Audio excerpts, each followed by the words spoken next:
Hi, it's Ashleigh from Sweet Dreams Bake Shop, and today I'm going to be showing you how to make a really adorable Paw Patrol cake. Now the one I'm making today is 3 tiers, but you could definitely do a similar design in a smaller type of cake. Inside of my cake today, I am putting in a yummy strawberry compote and then filling up the rest with vanilla buttercream. The cake sizes I'm going to be decorating today are an 8-inch cake, a 6-inch cake, and a 4-inch cake. I like to leave 2 inches in between each of my cakes, but you could do more. I wouldn't suggest that you do any less though. As per usual, I am using my beloved Italian meringue buttercream. I needed about 4 batches of my buttercream in order to crumb coat and fully cover these cakes. Most of my family members are not huge fans of fondant, so I did try and come up with a buttercream design that was still strikingly beautiful and impressive. I always like to do a couple of crumb coats just to make sure that everything is super evenly coated and you're not going to see any of the cake showing through. Right now we're on the final coat, which is going to be the coat that everybody sees, and I did leave my cake in the fridge for a good 30 minutes before applying this coat because now you can see I'm not having any holes, no gaps whatsoever, and it's super easy to apply my Italian meringue buttercream. I do suggest you use a metal spatula for this, just in case you want to heat your spatula and make things super smooth when you are finishing this last coat.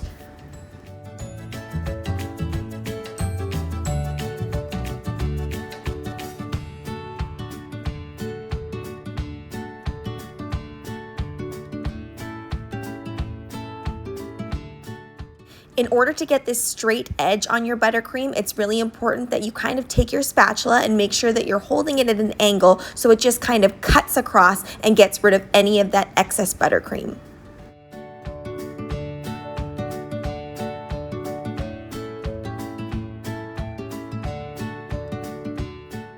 It's really important at this stage that you clean off the excess on your board. Usually I can do this with a spatula, but with this type of board, for some reason, it just wasn't coming off, so I'm using a little bit of paper towel to get that completely off. Now I'm going to be adding some sprinkles on there, so it's really important that none of the sprinkles stick to any of that residue. One thing I do want to make note of as well regarding the board is you do want to make sure that you use a super strong board. Even the one I'm using right now isn't that great, but I'm going to be delivering this attached to this cake stand. So instead, you should be using a drum. That way, it's going to make sure that everything is super supported and you're not going to get any shifting during delivery.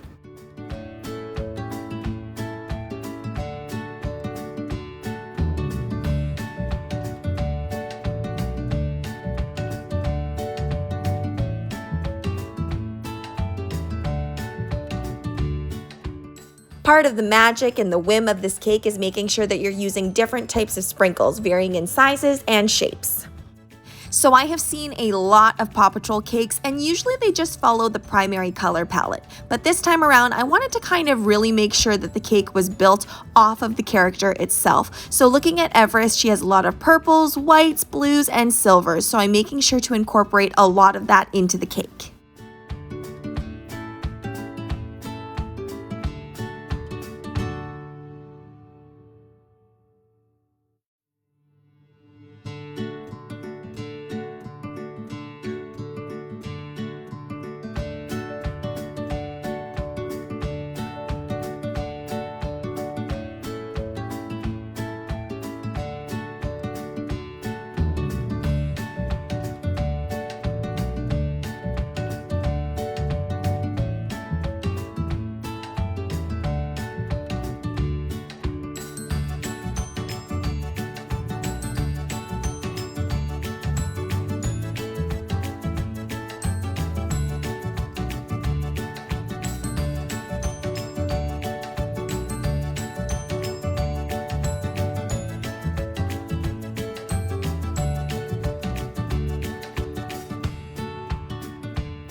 I wanted to make sure that all of the tiers were cohesive in some way, so this is going to be the very top tier. So I'm actually doing the sprinkles on the top instead of the bottom. This will actually also make it easier to transfer onto the cake as well. This is going to be the center tier, so all I did was I took some edible food gel coloring in violet and then I mixed it into my Italian meringue buttercream and applying it straight onto that cake. Now here is the tricky part. We are going to start stacking the cakes. You're going to notice that I have 2 holes. One of them is in the center and one of them is slightly to the side. First, what I'm going to be doing is I'm going to be taking these bubble tea straws to create the supports. The most important thing about this is making sure that all your bubble tea straws are the exact same height. If they're not, then things are going to start wobbling and tipping. And you do want to make sure that there's a little bit peeking out so that the cake isn't actually resting on top of the other cake. Put down a little bit of buttercream, and now we're going to go back to that disc, which is really just a cake board that we poked the holes into. Now I'm going to be taking my giant dowel, and this center dowel is going to go straight through the other tiers as well. The reason that I have this smaller one here is because that has a point in it, and that point actually sticks right into the cake board so nothing shifts during transportation. Now, all of these cakes have been in the fridge for an additional 30 to 45 minutes. It's super important that whenever you're working with buttercream cakes and you're stacking, that they are very, very cold so that nothing happens to that buttercream. I will also say that it's super important to have the right size cake board. So that cake board that's being put into the center of the cakes is really, really important that it matches and fits perfectly to your cakes. You can cut them down so they are the right size, but I find those jagged edges make for an unstable cake stacking experience. Now it's time for all of those fondant details to go on. You'll notice that I put Everest right at the top there, and I made a separate tutorial for her because she does take a little bit of extra time, so that will be coming out tomorrow, so make sure that you stick around for that video. I always find with Italian meringue buttercream, I don't need to add any additional water to my fondant details. It's very nice and soft, so it still sticks into the fondant very easily and takes well to having fondant details put on there. To make those little paws, all I did was I cut out a little heart and then 3 circles using a piping tip.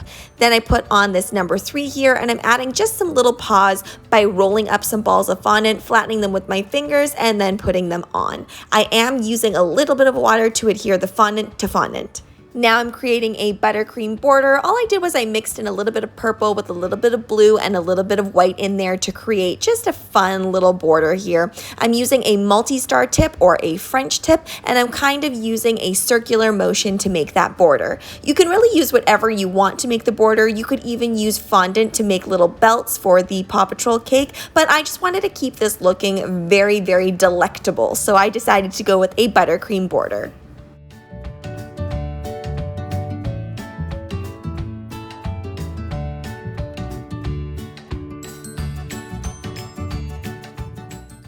This cake is for my niece, so my sister-in-law said she wanted lots of sprinkles on it. So I am putting sprinkles on wherever I can.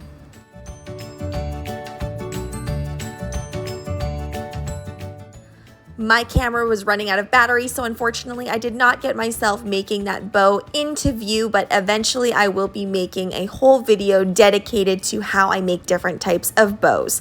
Once I get to this stage of cake making, I always feel great because I've done the bulk of the work and I just get to add on all of those beautiful details. So here I am just adding on whatever I see fit. I added a little bit of a yellow drip here made out of fondant that I just cut out. And the reason I did that is because I wanted to bring that yellow in just because Everest does have that slight bit of yellow on her outfit.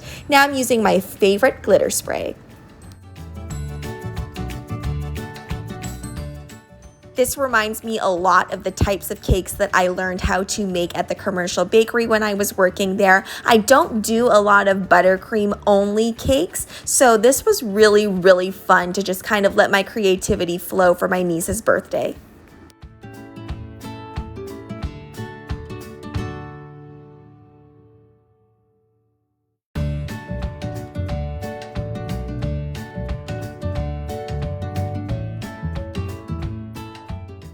Let's get to everyone's favorite part, the pricing guide. So remember, the pricing is in Canadian, and I do live in an area that's a little bit more pricey. So some of these prices here may make you feel a little bit shocked, or maybe they do already match the pricing that you are doing for your cakes. Now I will say from start to finish, let's talk about all of the baking included, as well as me making the buttercreams and all of that other kind of stuff that goes along with cake decorating. This cake took me about 8 hours, I would say, from start to finish.